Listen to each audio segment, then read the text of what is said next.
It's time.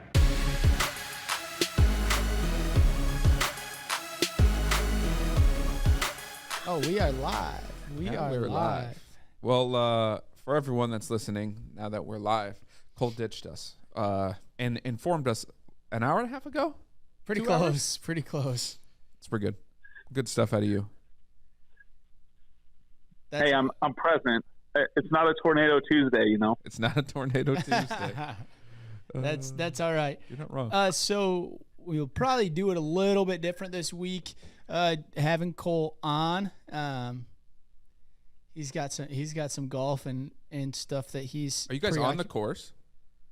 No, we played this morning, and then we'll play again tomorrow morning. Nice. Okay. So how much time do we have with you? Oh, I'm here for the duration. Oh shit. Okay, we'll go no more show. We don't get your pretty face. Yeah, I just won't comment as much probably since you guys will be live there. So. That works. Right. After 5 deep. Yeah. Hey, like you're not going to talk. No promises. So running down, we'll get started here. So just a little bit of a show rundown for those who are new listeners. What we're going to do is we're going to recap both college football and NFL football. So weeks 4 and 3, respectively. From there, we'll talk about some news that might have popped up. This week's going to do a little bit of a Ryder Cup recap. The USA took care of business there. Singles Day got a little hairy there for like a stretch of 3 holes, but that was about it. Once again, the U.S. kind of wrapped it up within 4-sums and 4-ball. So that's kind of been the standard as of late. From that news and recap, we'll go ahead and we'll go through our college picks. We have a pretty good slate of picks and kind of some weird lines this week that we're going to talk about. And then after that, we'll jump into the NFL. Okay, what was some news from the NFL? What were some big takeaways maybe that we saw? Are the Jags legit? Are the Eagles the true NFC favorites? I don't know now. That's what it looks like right now. But we'll talk about that later on. And then from there, we'll make our NFL picks, and then we'll do a parlay to end the show. Which apparently we should just pick Ryan's locks because he does fairly well in those. So let's. I did all right. This week. I went. Too bad you didn't lock that one in and actually. Well, if I would. You parlayed those. I wonder what the odds were. I'm 7 of 8 this week. Yeah. 7 of 8 picks. If I would have 7 of 8. 7 of 8's fine, except for you lose the parlay because you weren't 8 of 8. Yeah, I mean, do 4 and 4. Yeah, exactly. Not all 8. Are you crazy? These are going to be high odds. I mean, he took Jacksonville for crying out loud. I did take Jacksonville, and I took James Madison to beat State. You mean future Super Bowl champion Jacksonville Jaguars? Current Super Bowl champs, whatever. Exactly, whatever you want to call it. But let's start in college. Let's start with the Wisconsin-Ohio State game. Wisconsin traveled to number 3 Ohio State. Ohio State, when we were talking about it, opened as 17.5-point favorites. 56.5 was the total. For all of us, when it comes to the total, we all thought it was going to stay under. Just based off of how Big Ten unders, how these teams have kind of played this year. Any thoughts on this one, Cole? I mean, Ohio State covered the spread, but what do you think? Wisconsin's terrible. Yeah, that's a fair statement. That was my only take from that game is just how disappointingly bad they are. Like maybe as bad as Iowa. Yeah, so that was actually when we started talking about it at the beginning of the year, and like, okay, when we were doing like long short picks or whatever it might have been, and seeing a 9-3 Iowa team. That was one of the losses that I had for Iowa. Definitely didn't have them losing to Iowa State, but at this point, like, that game is going to be 9-6. Iowa, yikes. Does Wisconsin Iowa play? Do they play each other's? Yeah. Is that game? No one should tune into that game. It's going to be another. Just gross. It's going to be another just like. Close your eyes. Yeah. That's going to be another wake up game where one team scores double digits and wins just because they got into double digits. Yeah. By probably their defense. Yeah. I think that's a walk off. If you get to 10, you automatically win that game. Yeah, like the game's over. Like race they end to 10. it. That's what they're playing. Race to 10. Mercy rule. Next one was a good game to see. Is Tennessee the real deal? Number 20, Florida, traveled to number 11, Tennessee.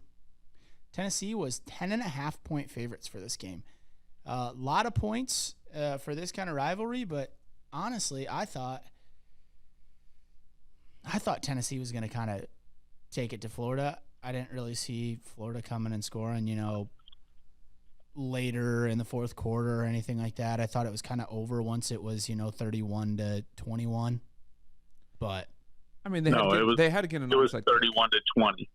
Yeah, it was 30. It was 38-21 actually, and that that's what it was. It was over, and then they went for two like idiots, and they got the onside though. So, and then they scored. Richardson scored, or he threw for 453 yards and two touchdowns. But he didn't play well until it didn't matter. Yeah, I agree with that. Tennessee looked good. Tennessee looked how I thought they would. In Florida, there's a lot of points in that game, though. There was a lot of points in that one. That surprised me. 71 total. That was like that came out of nowhere. SEC game. Typically, SECs don't score like this. I'm done with this SEC under bullshit. I'm not saying that.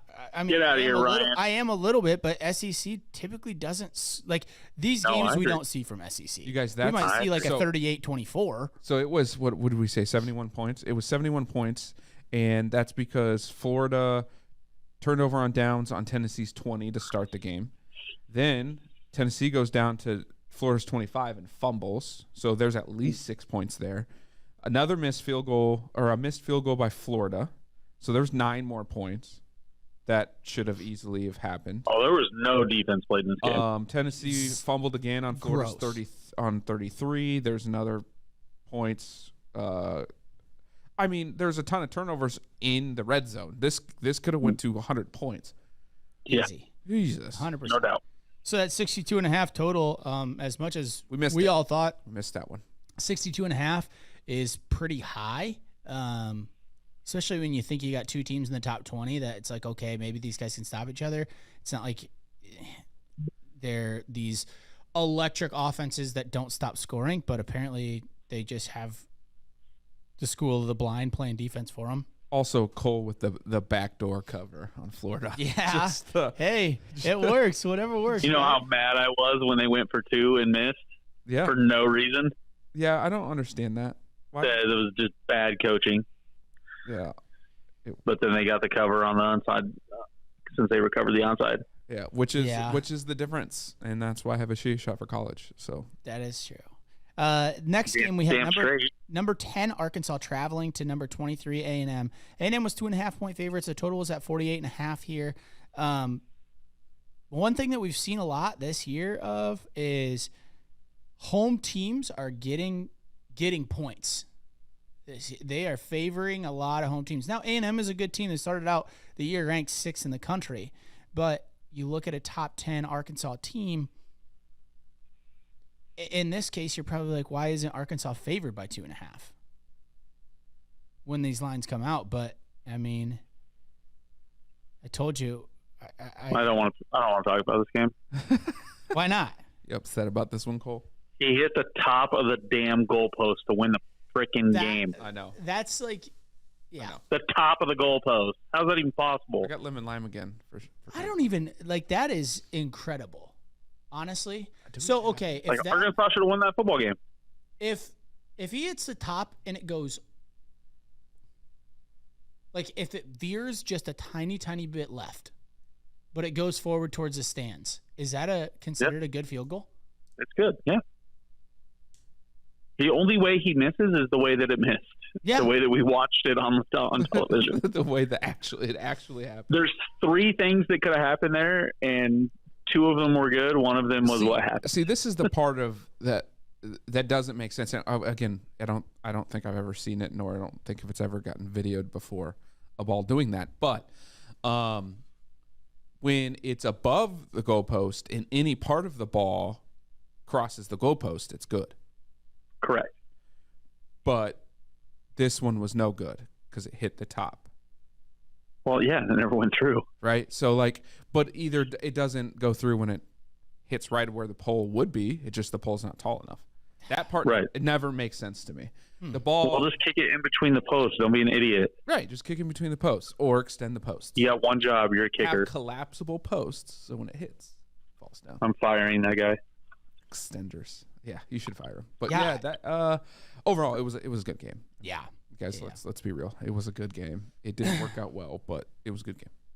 But the game of the week was the game of the week. Again, talking about no defense. Like Wake Forest had this game, gave it away late. I was at the Drake game, so I didn't get to watch this one. Back-to-back field goals to go into overtime, and then Wake scores, and then Clemson scores, and then Clemson gets to start second OT. They score, and then they hold Wake Forest. I mean, this was a fun game overall. Yeah, I can't. I was so surprised with again how many points were scored. I'm not sure if this game surprised me more than the Florida Tennessee game, but Clemson's defense I just expected to be stronger. Wake Forest I didn't, but Clemson doesn't have a good offense. Right. But yeah, I mean the amount of points scored, even though there was 2 overtimes, the amount of points scored in this game was pretty mind-boggling to me. Yeah, I mean, and so the surprising part is Clemson had a top 10 defense last year, I believe. Mm-hmm. And then, no, don't get me wrong, like Sam Hartman's a good quarterback. Right. That dude's good, but I still don't see over 100 points in any Clemson, like any game in general, but any Clemson game whatsoever. Like that shouldn't happen. Yeah, that was crazy. So overall, we'll go down to the bottom for our locks. So for our money line locks, Stoy went with Iowa State at home, which I actually liked that pick. Now, if you would have gone to Waco, want to know the funny part about that is, in our pool, you took Baylor, and in our 6 pool, I took Baylor. Makes sense. Make that make sense, boys. I don't know. It was a gut feeling. It was a gut feeling with my money, and I apparently went against what I said here. So, so for Cole, Minnesota, wow, big win. I mean, is it just Gophers? Gophers are going to win the West, man. Michigan State's bad. I mean, that's just bad. what it is. Like, but yes, the Gophers will probably win the West. But guys, Michigan State's bad. Bad. Yeah. I mean, that's fine. They're not as bad as Iowa and Wisconsin, though. So exactly. I mean, we'll come to find out, but they're bad. And then I took Coastal, who Cole was trying to wish against me. At one point in that game, Coastal went up early, like 14-0, and I said something about like, I should have put X amount of money, but I think the wife would have been mad. And then I was like, okay, maybe I should have put the mortgage or a HELOC on our house and put the rest of it onto Coastal at like -10, because there was that line just didn't make sense. There was no reason for them to be only 2.5 point favorites. I mean, they were the clear better team. You're not wrong at all. One thing that surprised me, Stoy, I thought your spread lock, like I thought 40.5. Oh my! Now God. again, Vandy played Bama. Bama is a great team, but like 40.5, I did not see that. I kind of saw. So I could have seen the score of the Bama Vandy game being the score of the Georgia Kent State game, and vice versa. I had that in mind. I had exactly that in mind. Yep. Vandy just didn't show up. I don't know what Vandy decided to do. Besides Cole, you hit a couple Vandys earlier on in the year, didn't you? Yeah, I mean, I just expected them exactly what you just said. I expected that game and the Georgia game to be completely flipped, and for whatever reason, Vanderbilt looked across the sideline and decided that Alabama puts their pants on differently than they do. You guys, how many turnovers do you think Vandy had? I mean, they were terrible. What, they have 6? What's your guess? 4. 0. What? Bama had a turnover. Bama fumbled 3 times, lost 1. Vandy had 0. Vandy didn't even run enough plays to turn the ball over. They just punted it after 3 times every time. You're not lying in that regard. So then for my spread lock, I took Oklahoma. I think from now on, and I have a guy that I went to UNI with. He was a tight end at UNI, transferred to Kansas State. He's like, you can no longer consider when Kansas State beats Oklahoma as like an underdog play in this game, because out of like 3 of the last 4 years, Kansas State has won. Like, Yeah. Adrian Martinez played the game of his flipping life. Oh, His absolutely. 12-year career, yes. absolutely, he has. And Is he only in year 12? That's it? Maybe 14, but I mean, I thought at this point he was getting paid by the NCAA because a tenure. Well, Yeah, I didn't probably. I didn't know that Kansas State had an anesthesiology school. So I Right. think that's at There's this also At this that. point, like Martinez is a professor at the college. You know? he's tenured, actually. It's crazy. There's grad transfers, and then there's professor Adrian transfers. And then there's Adrian Right. Martinez. USC 6.5. What happened there, All right. Cole? Dude, they didn't show up. I mean, they dominated that game and they just didn't score the football. Yeah. I mean, it is what it is. Like I mean, they won. yeah. Absolutely. But like they were the better football team, and just for whatever, like just kept stepping on themselves. Yeah. I mean, Like that game was super low scoring. The number on that game was, I mean, they came in like 40 points under. Yes, they did. Technically, yeah. That's So I mean, 29.5. But yes, right? Like how many games come in 30 point? You know, from even a Vegas perspective. So that game was just weird. Like USC should have had 3 more touchdowns in that game. Yeah. Like absolutely. I mean, they just kept getting in their own way. So I don't. Just an odd game, I guess, being in Corvallis. Does that hinder anything for Caleb Williams? Nah. I mean, it probably does, but like at the same point, you still win the game. So Right. therefore, you don't get the negative attention. It's So not as long as they continue and he goes back to what he was doing, it'll be kind of a forgotten type of game. That makes sense. No, absolutely. So let's go down to over/under locks. Stoy locked in the Georgia Kent State under 62.5. What did it end up being? 39-22, 38-22? Yeah, let me look it up right quick. That game was. So it was like 60. 39-22. Yeah, so 61. How did they score 22 points? That's it. See, and that's what's weird. That's a Vandy Bama score right there. Field goal, Vandy still touchdown, wins by field 7, goal. or Bama still wins by 17, but like I don't understand.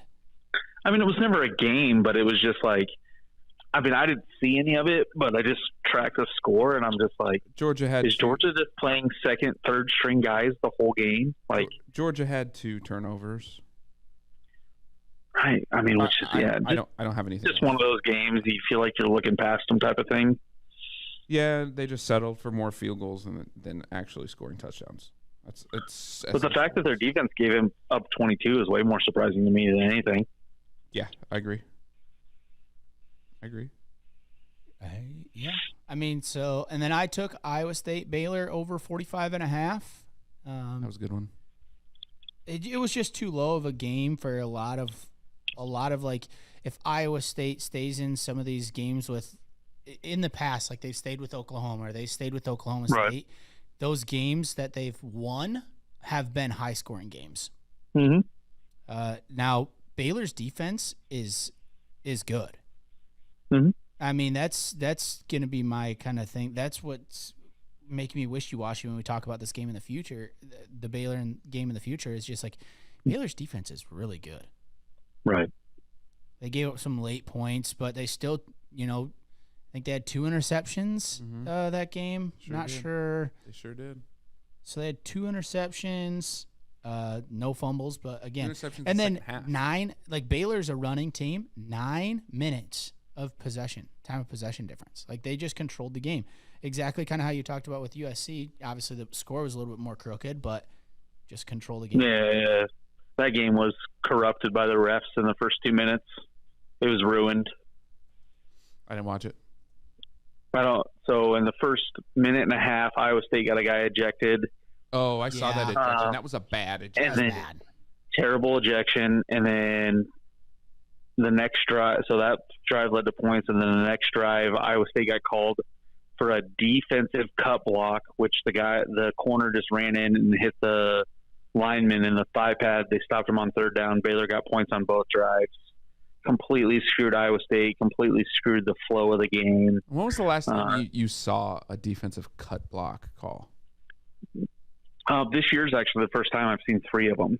3 of them? So it's something that they're really starting to call more of, where the corners or the safeties are coming up into the box and basically cutting down linemen who are running out to block on the edges. Which sucks because you're taught to, but also linemen are right. But that's a new rule. Yeah, that's a new rule though on both sides. But they missed both the call. Like the calls were wrong. Yeah. Like not only did they extend drives, but the calls were just straight wrong. So like both of those are stops. Baylor got points. Iowa State lost a player. 3 other times in the game, Baylor guys did something worse than the Iowa State guy got ejected, and the plays were never even reviewed, let alone, and just completely ruined the flow of the game at home. The referees did a terrible job in that game, missed a couple of calls that were in Iowa State's favor as well. It was as poorly officiated game as I've seen, and I've seen a lot of poorly officiated games. Both sides, the guys were terrible. They ruined the flow of what was a good football game anyway, but they completely ruined the game, and that started 2 minutes and 10 seconds into the game. It was miserable because of the referees, which is always a terrible viewing experience. Yeah. Fair. So yeah, that was the biggest disappointment in that game. So Cole's over-under after that, great breakdown there, but Cole's over-under lock was Vandy Bama 58.5, ended up with 58, being that Vandy scored 3 points and Bama scored 55. Yeah. That's just brutal. That's just brutal. Hey, I'm drinking right now because of that. That's fair. DGen picks. So everybody had a good DGen pick this week, I think. So, Cole, this goes back to the 12-team playoff, and Oregon's ranked 13th in the country right now because they're that bubble team that we talked about. Washington State hung with them, was beating them for a while during this game. Yeah, and they really, man, if their quarterback didn't throw a pick 6 late. Yeah. The game ended 44-41. That's Washington State played. That was a. Oh yeah. But again, it goes to show with this 12-team playoff, there's still going to be 4 teams or 5 teams that are really, really good, and the next 6, 7 teams are just going to be meh. But, right. And those teams that are in 13, 14, 15 are probably, just as you said, bubble teams that would have lost first game anyways. Right. I took James Madison, who, if you're gonna get up 28-3, I think you just need to go for 2 instead of kicking that extra point. Go for 2, so then it's 27-3, and then you get away from that curse. Or 29-3. Either way, don't get to 28-3. Exactly. It's not good. Get away from that curse. James Madison ended up winning that game against App State, who App State has just done that the past couple weeks with Troy, and now with James Madison. They go from beating a good Texas A&M team to letting teams back in it, letting teams play with them that they absolutely shouldn't be even close with. And then Cole took Florida. We touched on this game a little bit earlier. Not a bad pick. But just didn't work out. Exactly. Just didn't work out. That's fine. We'll jump into NFL recap quick, and then we'll right after that we'll do President's Cup before we get into our actual picks. Cup. So NFL Week 3, Thursday night football, Pittsburgh, Cleveland, 38.5 was the total. So score ended up being, and I'm going to have to know the exact number. This one was so infuriating. What is this? I lost so much. Everyone lost so much money. So much money on that last play. So much money. So 29-17. So it was. The game went exactly how I thought it would go, and I lost. So much. It was over already, though. It was 23-17. Like a hook and ladder. Let's do some schoolyard bullshit. Throw the ball around. Keep going backwards until it eventually gets fumbled, and the Browns fall on it in the end zone. Which, for those that had the under, or those that had the Steelers covering 10.5, or even 9.5, or Claypool, because he lost 2 yards on that play, I think it was technically six, whatever. Yeah, regardless, whatever it was. all of those you got beat because of that last play, because of the last play. I teased it up to 14.5 when I took my bet, and I'm like, I had so many people, like you said, that had him at 10.5, different stuff like that. There was 110,000 people that followed PMIs, and like they refunded them, which is cool as shit. But I took his and just added a couple, but they didn't refund mine. Damn it! Yeah, that's just. Dude, nobody should have got refunded. That's what you get. No, that's game. I mean, that's gambling. You're taking your chance. Gambling. Absolutely. And I think when McAfee did his video and when he woke up and got all pissed about it, like he said the same thing. It is what it is. Like, that is gambling. That is sports. Should that ever happen? No, absolutely not. But also, Pittsburgh was just a better football team in that game, and they just they find so many ways to just screw themselves. It's unbelievable. You're not wrong. Pickett's got to start in the next couple weeks for them. I think so. And it's not even that I don't like Trubisky. It's just they're not playing play calling for him to be successful. So you might as well put Pickett in there if that's how you're going to play call. It's almost like they're play calling let it go for Pickett. You know what I mean? Like, I don't know if they're scared. Like throw the ball down the field. Look at the athletes you have playing receiver on that team. And it's athletes at receiver that can catch the ball. It's not like they are just these turn and burn guys that just beat people. They are big bodies and they can professionally catch. So conservative. Just throw it up. Like, literally just throw it up. And then give Najee Harris a chance, because you can stretch the field a little bit so that you can give him some running room. Like, their play calling is infuriating, and I'm not even remotely a Steelers fan, but it is so terrible to watch because of the talent they have out on offense, and they use none of them. And it's like, you're handcuffing Trubisky. Like, of all people, you're handcuffing Mitch Trubisky.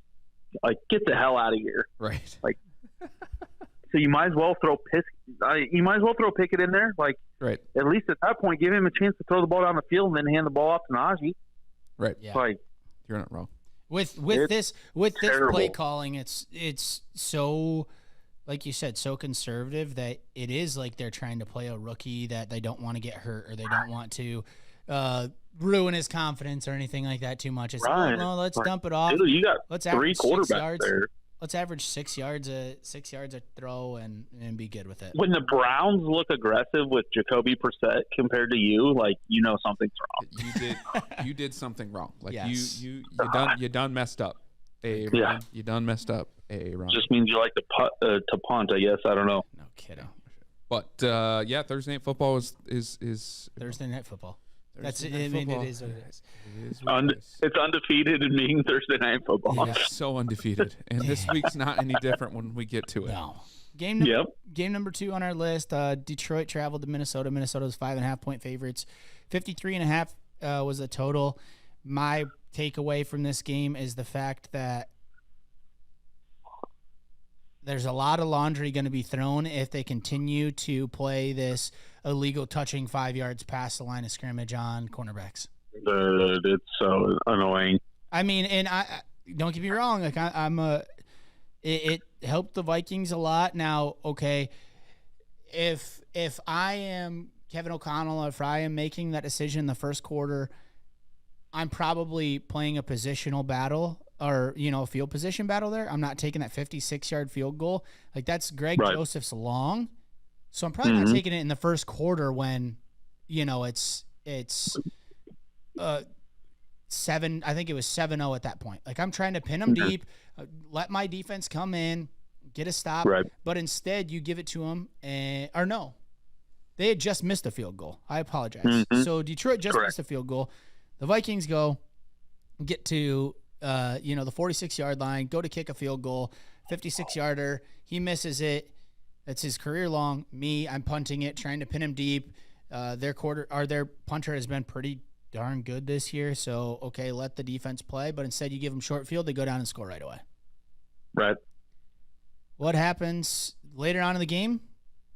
Same exact kick, same exact result, pushes it right, short field position, Detroit goes down and scores. And so, I don't know. I guess at that point, maybe later on in the game, you take that 56-yard chance just because you're already losing. But right away, I'm just saying field position battle wins that game. Now, and it does, because then Detroit turned around and gave it right back to you guys to win. So yeah, exactly. They should have punted that one away. He knows the mistake. Everyone knows it. You don't attempt a 54-yarder. That kicker, I'm a Vikings fan, so I know bad kickers. That kicker's bad.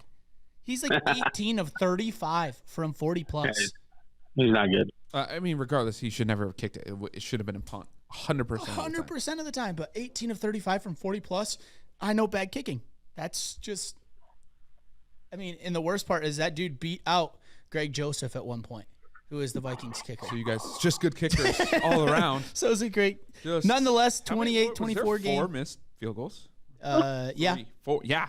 There was 4 missed field goals. Yep. Good game.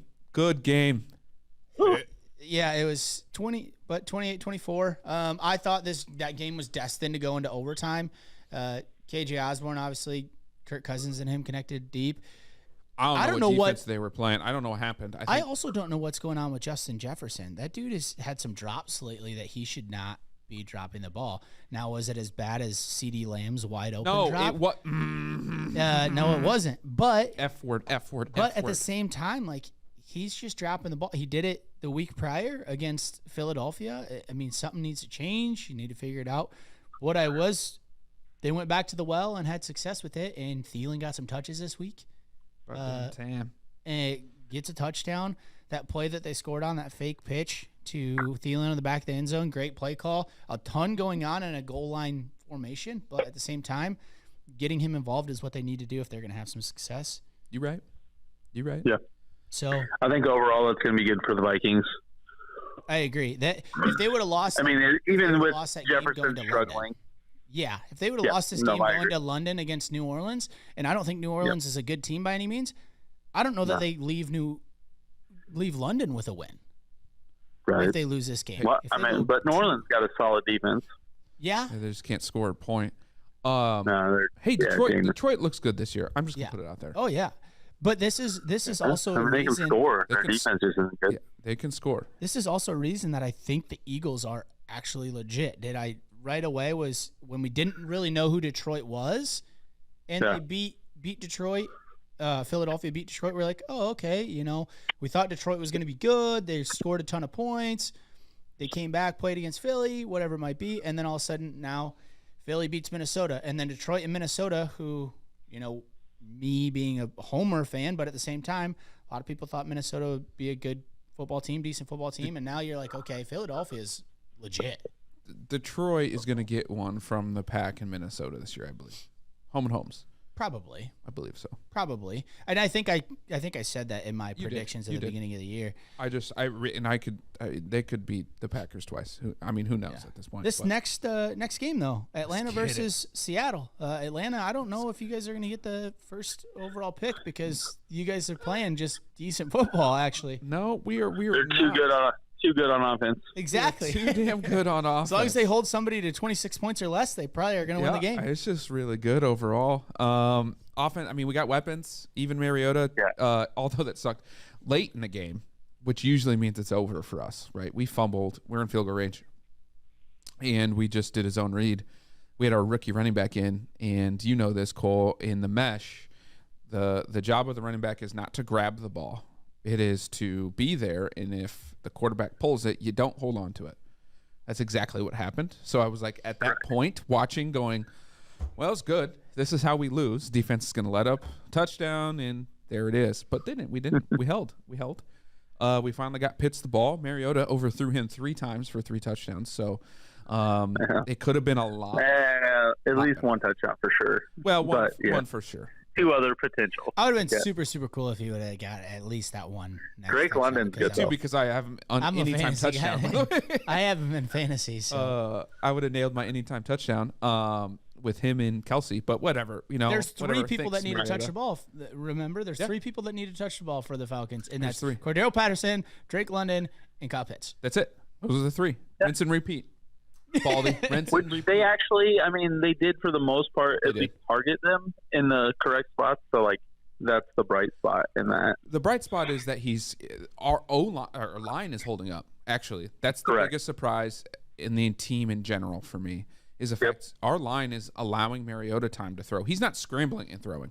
He is throwing when he hits his back foot and people are open and running lanes are wide open. So that's really cool to see in that development. And clearly Arthur is being able to he can scheme up an offense, and that's what we're seeing. Do I believe that we see Ritter later in the year? I still don't think so. I don't think he's ready now. If we end up only winning 2 games in the next 6, yes, but this team can win and is going to compete in every game. It's just a matter of where the ball bounces at some point. Which early on in the season, I picked them to go to the playoffs, and that's just because I didn't want to pick the Saints. I'm clearly not changing that, but now it's more like they could make it because they just got lucky on a couple bounces because they're in games, and the Saints are bad. That's it. That's why. Fair. And we score 27 points every game. It's true. That's what we do. This next one, we goon locked on this next one. Sunday Night Football, San Francisco traveled to Denver. What an I don't know, football game. Such a bad football game. We pushed on the spread. We all took San Francisco, and the under. The under clearly hit, but we pushed on the spread of 1. San Francisco being a 1-point favorite. The total was at 44.5, and it hit 21. I just want you to know in FanDuel is 1.5. Wait, we didn't push on the spread. Denver won that game. What? Denver won? Yeah. He doesn't know what he's doing. Why did I have that the other way? I think I was just so confident. No, you're exactly right. Did Denver win the game? They scored 11. I know they and physically. San Francisco only scored 10. I know they physically won the game, but no, nobody won the game. No one won the game. Yeah, okay. But by no means were we correctly pushing anything in that perspective. Correct. Garoppolo was freaking terrible, except for the first drive. And Wilson was as bad, if not worse, except for on one drive when he decided to run. And both teams are gross. Yeah, both teams are gross. Let's see. Garoppolo was 18 for 29, 211. No, but it wasn't that good. It felt like he might as well have been 9 for 29. But also got sacked 4 times. Wilson was 20 for 33, also sacked 4 times. Might as well have been 10 for 33. It was so bad. So it was bad. Awful. Gosh, why did awful. I honestly think I saw that score 10-11, and I was just like, okay, this doesn't even matter. I'm just going to type this in. It's because I didn't watch. So bad. I couldn't watch the second half of that game. No, it was so bad. I did not either. And it sucked because it got off so promising. So promising. Mm-hmm. Just obviously punt, but there was some movement, just a couple missed throws, touchdown San Fran, and then all of a sudden it was like, well, none of us are going to do anything. Which is it was literally, you had to poke that game with a 10-foot pole. So this is. I've talked to a few Broncos fans, and just me in general with Russell Wilson. Is it him, or is it the staff of why he is so not willing to do what Russell Wilson is only good at? I have no idea. I have no faith in Russell anymore, which is disappointing because I thought he'd have a. I thought the Broncos were a good fit for him. Is he scared? So I saw. What is it? I saw a breakdown. I don't know. Sierra. I blame Sierra. I saw a breakdown of stats between Russell Wilson and Geno Smith. Geno Smith, mind you, has 4 more passing attempts is all. He's got 79 completions. Russell Wilson has 63. Oh, Geno's Russell Wilson has 741 total yards, where Geno Smith has 717. So not a big difference there.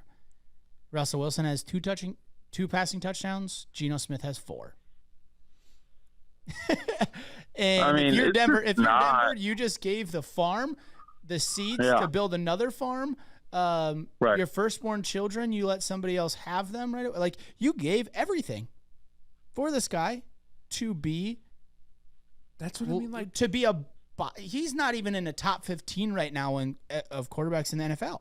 Who's protecting him? Is he protecting himself? Is he hurt, or is the team protecting him from running? Because that's the issue. He's not scrambling, and I don't even mean scrambling to run. He's not scrambling to throw like he usually does.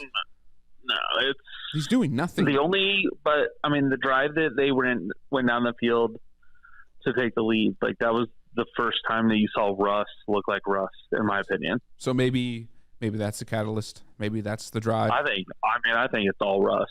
Like, to be completely honest, like putting too much pressure. Distracted. No, I just think it's a distracted.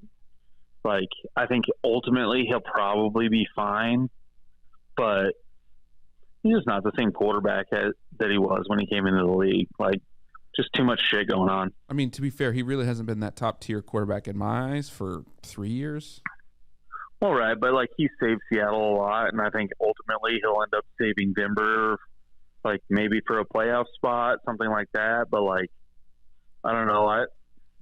I've got my own feelings on the Dak Cowboys situation. I think there's probably a lot of similarities there that I am starting to admit more and more as I watch. Speaking of that, let's get to it. Another quarterback just play well in that system. Light it up. So a complete opposite trend here. That game started like it was going to look like it was going to be good. This game started like it was going to be Iowa versus South Dakota State. Sure did. I had to turn it off, and then I was like, it's me. There's not scoring because it's me. Because I had anytime touchdowns by Zeke and Barkley and Lamb. When he dropped that one is when I kind of started tuning it off and being pissed at the Cowboys. Fair. And so then they start scoring it again, and I was like, all right, let's. I mean, if you only have those 3 guys, then you won. Correct. No, I made money on this game. I'm not super mad. Okay. At all. I'm more mad because it went under in regards to our situation, but like my parlays, my SGPs, I made $130. Thank the Lord. I missed because I had Pollard to score instead of Zeke. Yeah, that'll happen. That's a Cowboys red zone issue, specifically inside the 10 issue. It is of Kellen Moore being completely inept for whatever reason once we get inside the 15-yard line. Why don't the Cowboys? We are a disaster when we get inside the 15-yard line. Whether it be personnel, whether it be formation, whether it be play type, like we look like a completely different. We look like a peewee football team when we get inside the 15-yard line. So personnel-wise, it's embarrassing. Personnel-wise, why don't the Cowboys utilize Zeke and Pollard in ways that the Packers are starting to utilize Dillon and Jones? Like, put your best 11 guys on the field. I mean, I can't even speak on the Packers because they're just as bad when they get into those situations. So don't get me wrong. I agree. But when you have the weapon, how you can get, like, it's so bad. It is Waterboy bad. I can't even remember the coach's name in Waterboy that, like, the other coach just owns him and then he pictures him as a dog or whatever. Yeah, right. And it's just like, that's what it reminds me of. Both Cowboys and Packers is that, like, why does everything have to change? Like, you just ran down the field because of X. Now let's score a touchdown also because of X. Yeah, let's not just completely change the playbook. Like, let's not go 2 tight ends, 1 receiver, 2, with a fullback or an extra tight end in the game and tell them exactly what we're doing.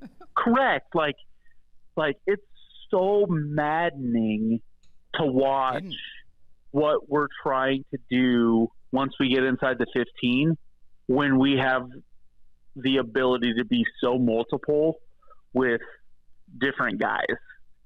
And the Packers are the same way, where they have Jones, Dillon, you got a couple, 2, 3. It doesn't even really matter at that point. Like, you've got a tight end and 2 receivers, but you got 2 backs where you can be so multiple with your play calls that the defense can't be right.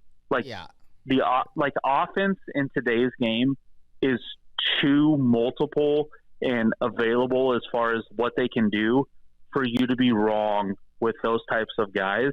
And yet they line up and are so predictably bad that it makes you just want to throw up. So it's so bad. Why not run like a pistol with Cooper Rush and shotgun, Zeke behind him, and have Pollard going in jet sweep motions from the slot where you can hit him on a swing route on the backside, or you can run a counter sweep there, or anything like that. Or you can just like run RPO, and you can try to have like your RPO is okay. They want to bring 6 guys in the box, we'll run it. They want to bring 7 guys in the box, we're running RPO, and we got Lamb 1-on-1. Like, hey, to be fair.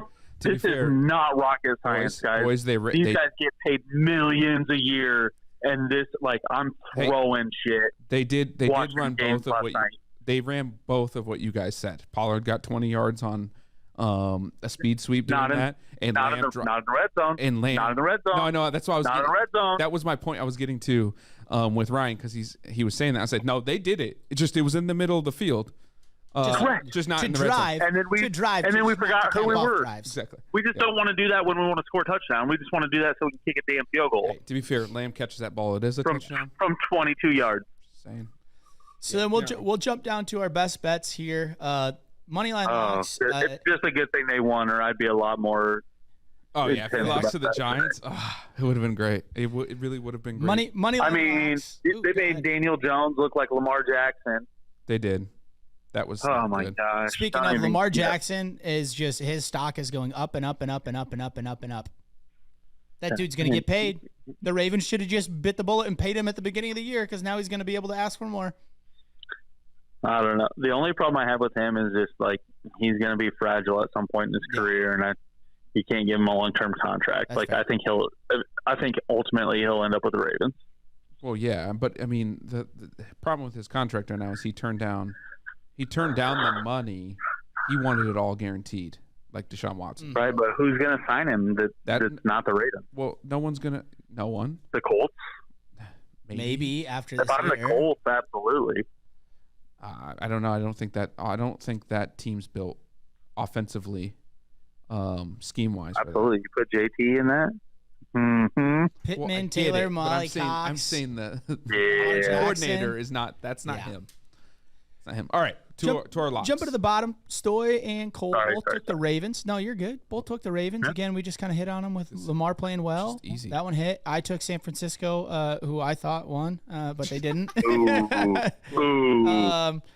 Spread locks. Stoy took the Cowboys plus 2.5. That one hit. I took boys. Philadelphia minus 6.5. That one hit. And Cole took the Rams minus 3.5. That one hit. Another one that was they tried to lose on an onside kick type deal. Yeah, dumbasses. Yeah, they really did. Over unders. Broncos Niners for Stoy under 45. That clearly hit. I took the Vegas Tennessee under 46.5. That one hit. Cole took the Packs Bucks over, which I kind of agree in the sense of how do they gave up so many points in that game. Gosh, but yeah, it didn't hit. I get it. Yep. D-Gen picks. You two dummies took the Lions. Actually, no, I took Lions first half. Did you guys get that? That one actually is probably like minus 175 at that point. The Vikings have not been good in the first half. So so that was probably, you wouldn't have been able to get it at 205. That one, it would have been less than that. And then I took the Jags, the Super Bowl winning Jags. Yeah, damn straight. They look good. Dude, Lawrence looks like a completely different quarterback. 100%. His strides that he made from last year to this year is astronomical. They're going to the playoffs. That's urban-esque, non-urban. Truth.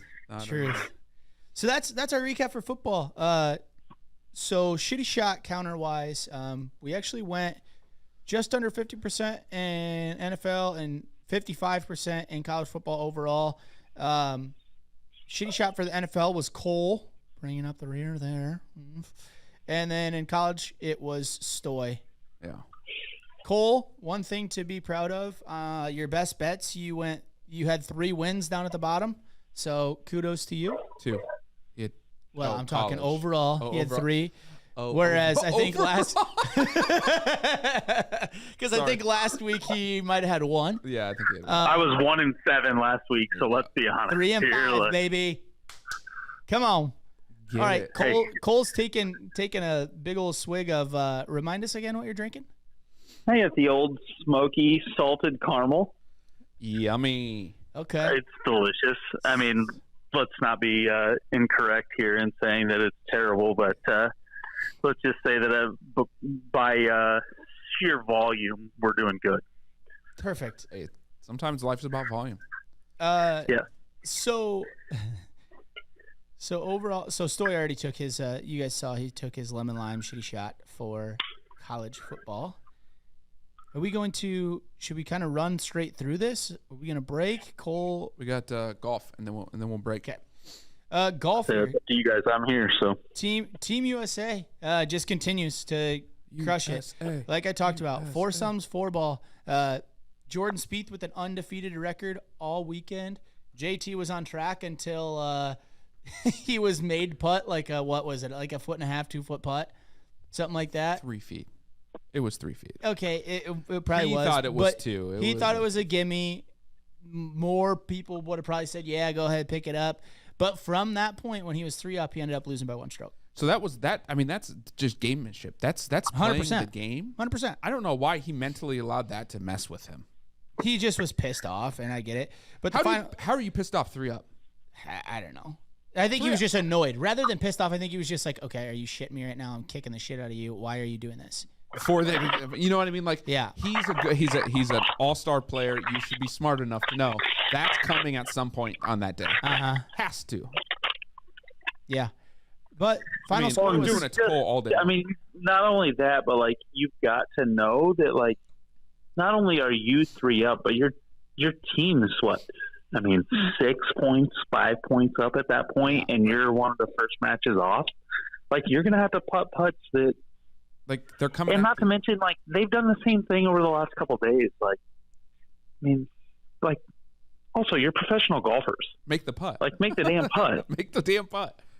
Yeah. And I don't know like one it's way any or the different other. than a tournament when you're trying to win. You see that, and you see that he doesn't do good afterwards. Like you could tell that they were kind of coming at each other back and forth. But I mean, did that?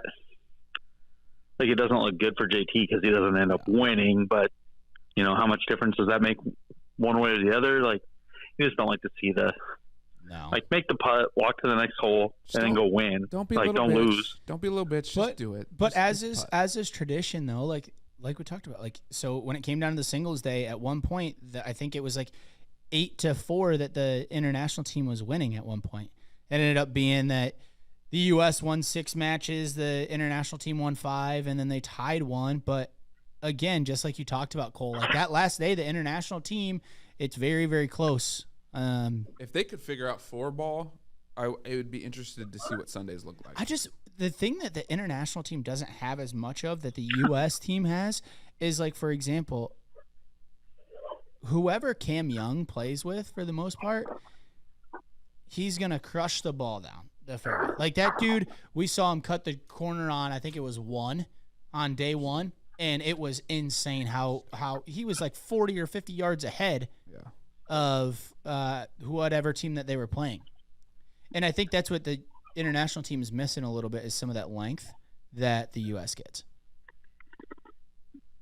But highlight for the international team is the fact that Tom Kim was like winning over the crowd. Yeah.